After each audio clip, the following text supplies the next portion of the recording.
Labadiena. Šiandien turime klausimą apie pykčio priepuolius. Ir mama rašo, norėjau užduoti klausimą apie isterijas, pykčio priepuolius, ar ne? Skaičiau jūsų straipsnius, bet vis tiek nebesumastom, ką daryti. Taigi situacija. Dukrytei 2 metukai suėjo rugpjūčio mėnesį. Atsibudom naktį savo lovytę ir rėkia, mama, ateik čia. Vyras įkėlė ją į lovą pas mus, tai tokias isterijas pakėlė. Vėl atgal teko perdėti jos lovytę. Susikalbėti neina, bliauna ir be perstojo šaukia, mama, ateik čia. Ir taip valandą laiko. Ilgiau nebeištvėrėm su vyru klausytis jos reikimų. Tai ką, atsikėliau, nueinu prie jos, iš karto dingo visi ožiai, atsistojo ir nuėjom pas mus į lovą miegot. Aš jau nesuprantu, ar čia jos charakteris toks, ar taip išlepinam. Tai gerai, kad čia naktį visą valandą be perstojo rėkė, mama, ateik čia.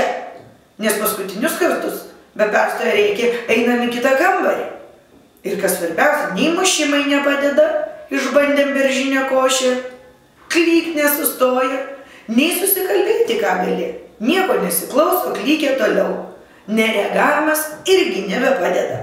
Po 3 valandas būna praklikė be perstojo kartodama tą patį, kol mes nebeištveriam ir vis tiek padarom to, ko ji nori. Nes kitaip tikriausiai klyktų visą naktį be problemų. Taigi, nereagavimas nepadeda, po kelias valandas nekreipiam dėmesio, dar išbandėm ir tarpusavį pradedam su vyru kalbėti. Sakom, gal pradės klausytis, ką mes kalbam ir neberėks.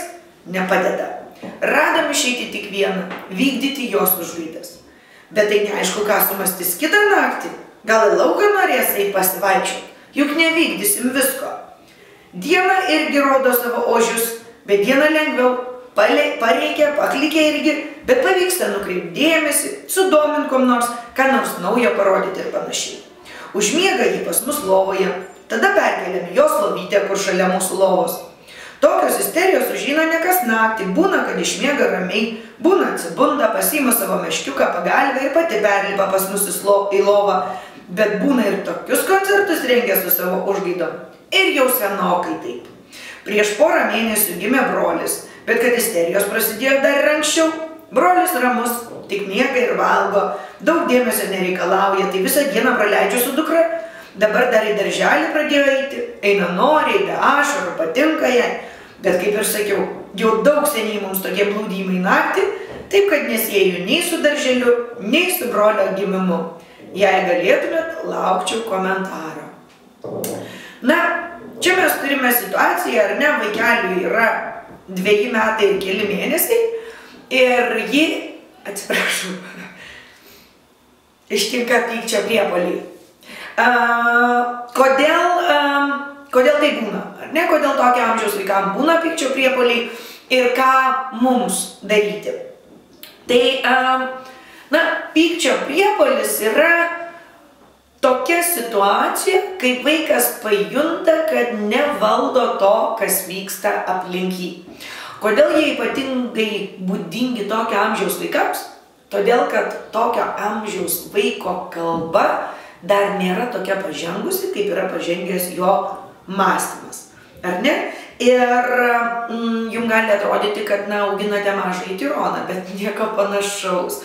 Iš tiesų, tokio amžiaus vaikai nepyksta dėl to, kad jie nori jumis manipuliuoti. Dažniausiai jie supyksta dėl frustracijos, kad jie negali pasakyti tai, ką norėtų pasakyti.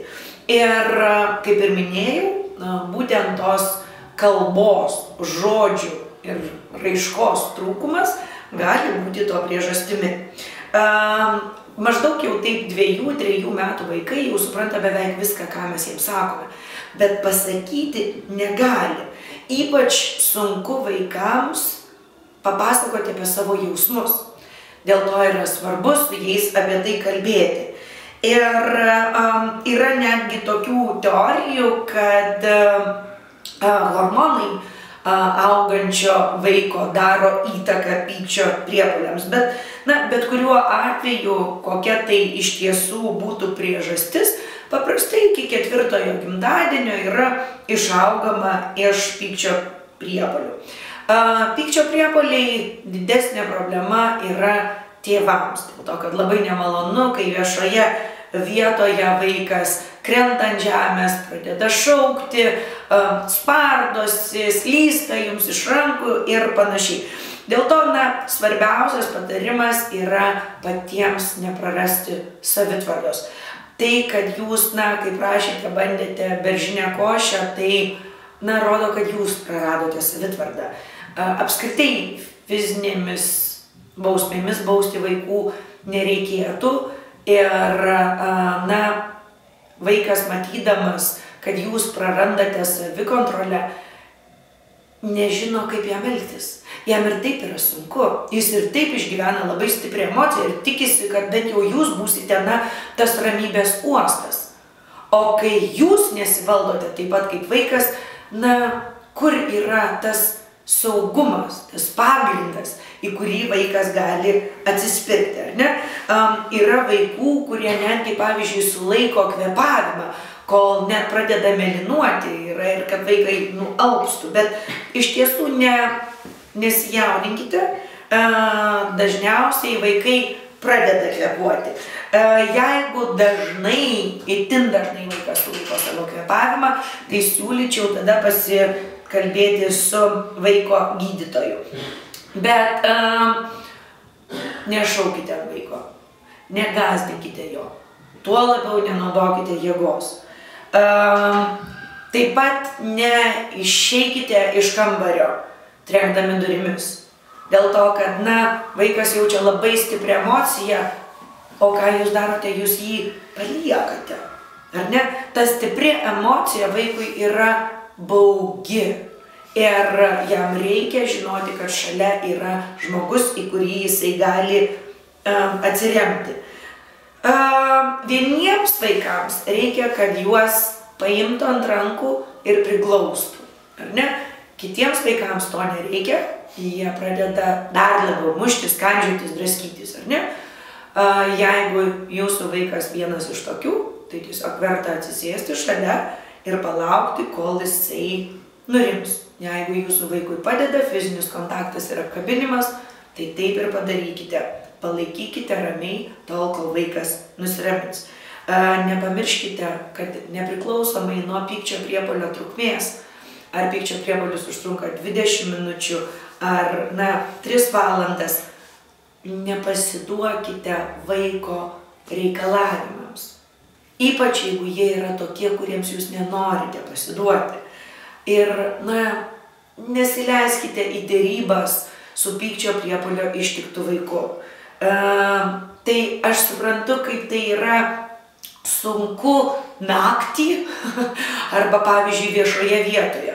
Ar ne tada atrodo norisi padaryti bet ką, kad tik vaikas nusiramintų. Ar ne, tarkim, parduotuvėje, teatre, restorane, jums naktį, kai norite miego, kai kūdikis verkia, kai esate pavargę, bet labai svarbu nepasiduoti vaiko reikalavimui, jeigu jūs esate vienaip ar kitaip apsisprendę ir nesileisti į derybas. Viešose erdvėse, nesijaudinkite dėl to, ką pagalvos kiti. Tai jūsų šeima, tai jūsų vaikas ir jeigu jie nesupranta, tai ne jūsų, o jų problema. Visi, kurie buvo tėvais, jūs supranta ir jaučia jums empatiją. Jeigu jūs pasiduodate vaiko reikalavimams ir paklūstate jiems, tai vienintelis signalas, kurį mes nusiunčiame vaikams, yra tai, kad, pykčio priepuolis turi būti pakankamai stiprus ar pakankamai ilgas, kad jisai gautų tai, ko jisai užsinorėjo.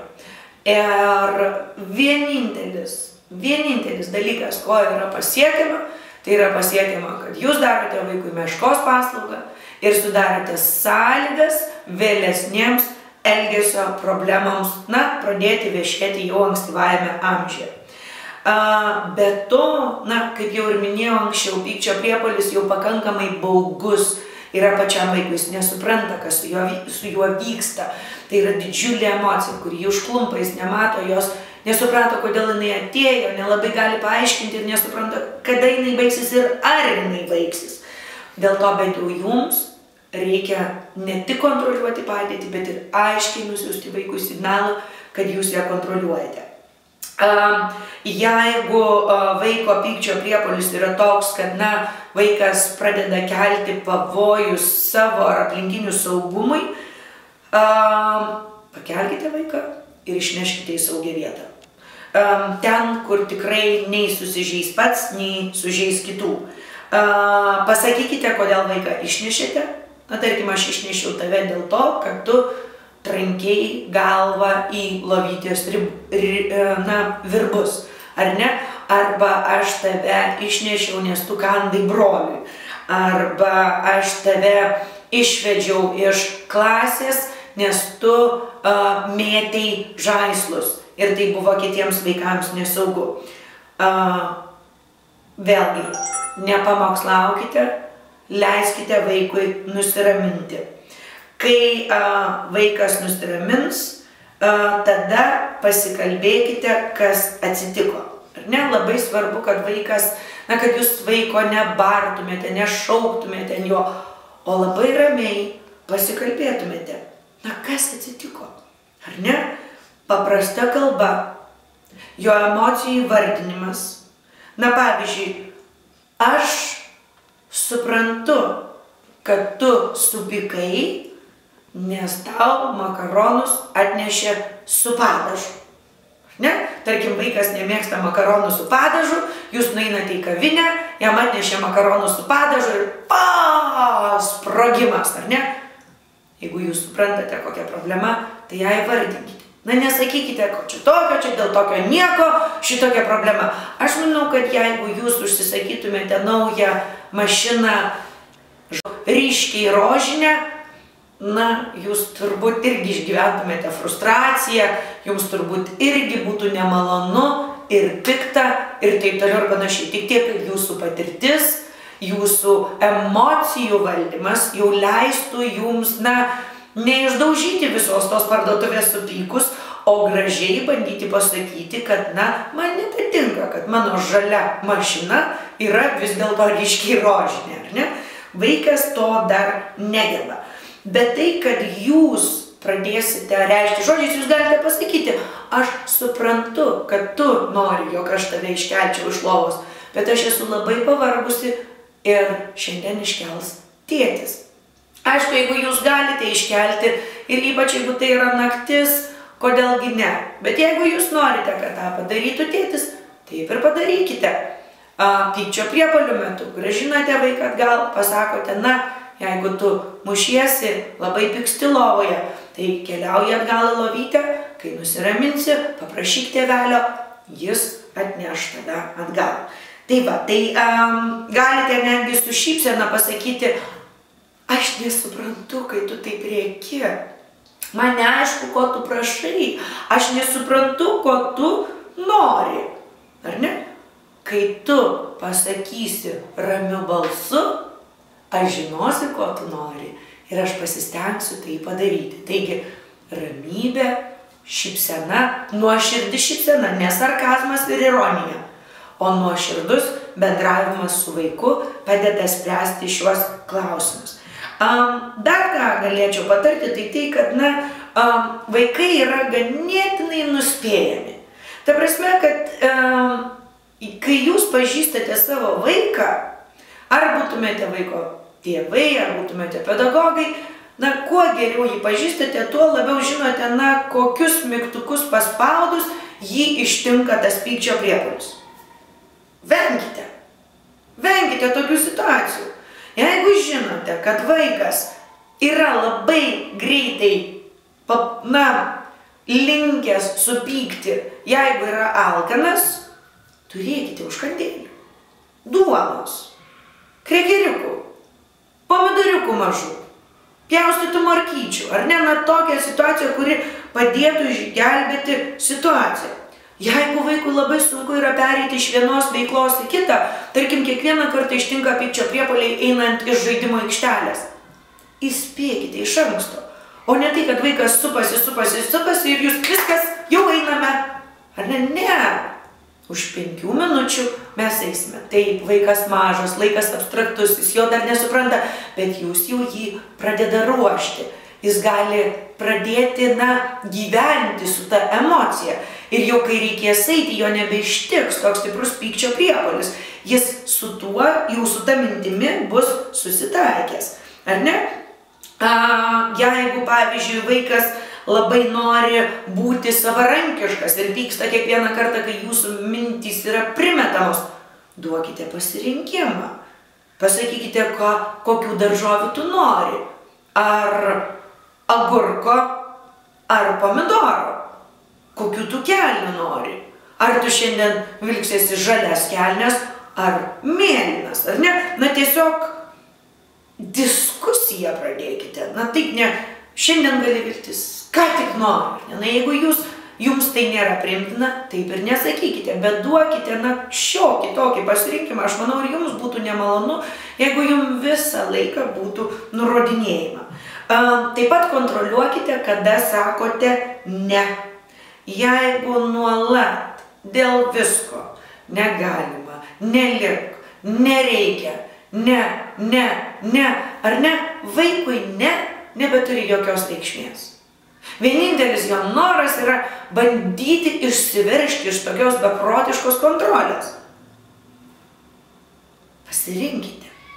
Norite laimėti karą, kai kuriuos mūšius teks pralaimėti. Ar ne? Ir, vietoj to nuolat liepiamosios nuosakos, pradėkite daugiau kalbėti su vaiku. Iš tiesų, tarkim, ar tikrai sugrius visas pasaulis, jeigu jūs pranešite tą vaiką? Ar ne, gal dėl kai ko tikrai neverta peštis. Nors pykčio priepuoliai yra absoliučiai normalūs vaikams iki taip maždaug 4 metų, bet nereikia ir užmerkti akių. Visų pirma, reikia atsižvelgti į tai, kokia yra šeimos situacija. Čia ypatingai pedagogams, dėl to, kad puikiai žinome, kad ikimokyklinis amžius yra labiausiai įtakojamas to, kas yra šeimoje. Nors tėvai dažnai sako, kad vaikas praleidžia didžiąją dalį dienos darželėje, bet vis dėlto šeimos įtaka vaikui yra nepalyginama. Jinai yra daug didesnė negu bet kokios ugdymo įstaigos, nesvarbu, ar vaikas ją lanko pusę dienos ar lanko visą dieną. Taigi, ar įvyko kokie nors pokyčiai šeimoje? Galbūt jūsų dienotvarkė pasikeitė, galbūt jūs esate labai užimti ir galite skirti mažiau dėmesio. Galbūt yra įtampa tarp jūsų ir sutuoktinio arba jūsų partnerio, ar ne, kurią vaikas jaučia ir išgyvena. Galbūt jūs persikraustėte, galbūt dar kažkas, ar ne, jūs sakote, kad tikrai tai nėra brolis, broliukas šiuo atveju, ar išėjimas į darželį. Tikrai sveikintina, kad jūs žvelgiate į tą situaciją plačiau, bet, galbūt vis dėlto kažkaip tai yra susiję. Reikia, tą situaciją vis vieną giliau paanalizuoti. Jeigu po to, kai vaikui sueina maždaug 3 metai, pykčio priepuoliai vis dar yra itin dažni, tai yra, kiekvieną dieną, arba jeigu vaikas yra jaunesnis negu maždaug 3, nuo 2,5 iki 3 metų, ir jį dar ištinka 3-4 pykčio priepuoliai kiekvieną dieną, ir jis visiškai nesusitarė dėl tokių paprasčiausių dalykų, kaip pavyzdžiui apsirengimas, susitvarkymas, valgymas. Gali reikėti tokiu atveju taip pat kreiptis pagalbos. Visų pirma, reikia išsiaiškinti su daktaru, ar nėra fiziologinių, fizinių problemų, ar ne. Tada jau reikėtų aiškinti su pedagogu ar psichologu, ar nėra emocinių, psichologinių situacijų, problemų, kurios sąlygoja, tiek tų pykčio priepuolių. Taigi, visų pirma, tai yra normalu, tai yra netipinis elgesys tokiam amžiui. Pagrindinė priežastis yra vaiko kalbinės raiškos stoka. Kita priežastis gali būti pokyčiai. Viena dažniausių priežasčių yra tėvų auklėjimo nenuoseklumas, o pykčio priepuolius skatina, jų skaičių didina ir juos ilgina tai, kai mes, padarome vis dėlto tai, ko nori vaikas, kai mes, pasiduodame jo reikalavimams ir nesilaikome vieningo fronto su, antrąja mūsų puse. Taigi, linkiu kantrybės, nes jos labiausiai reikia. Šitas etapas praeina. Labai noriu paprašyti, pasistengkite valdyti save ir dėl balso pakelimo ir ypatingai dėl fizinių bausmių, kurios tikrai nėra tinkamas sprendimo būdas. Susikaupkite, būkite nuoseklūs, apkabinkite vaiką, kalbėkite su juo apie jo emocijas, skaitykite jam, kad paspartėtų jo kalbos raida ir šis etapas, kaip ir visa kita, praeis.